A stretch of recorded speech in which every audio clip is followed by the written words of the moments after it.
Esan nuen lehen bertzu ipuinezko horiek ez direla nire burukoak. Pilo handi badauka eginda nire Osaba jaunak, eta pilotik hartua dira hemen ikusiko diren gutxi batzuk. Zailagarri bada hau eta ez gehiago.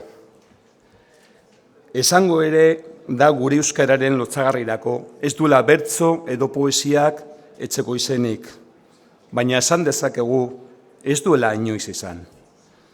Aurkitzen dire herri honetan eta paper txit zaharretan bertso euskarazko batzuk, antzinako pergamino dizunduetatik paper guretzak zaharretara, igaroak eta han poesiari ematen zion ereziaren izena.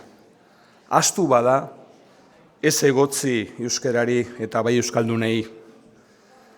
Ez arren herrietari jaso bakoitzaren gogora hitza jokatzen ez badira, Gipuzkoan ere ez dabiltza berdin, batzuek diote maitea, pakea, beste batzuek maitia, pakia, haiek esatean nahi dute burua, lekua, horiek burua, lekua, duben, zuben, duen edo zuen, zoroa, eroa, besteak, soroa, erua.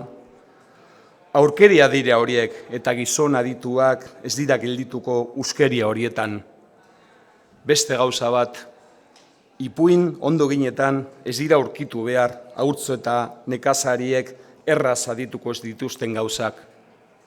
Honetan utze egiten dute, egia badio Samaniego jaunak, ipuinari gehienak, erokeria handia bestera egitera, nola litzaken baserriko neskatza batentzak erostea, dama mundutarrentzat behar bada gehienak diren jantzi pitzituak.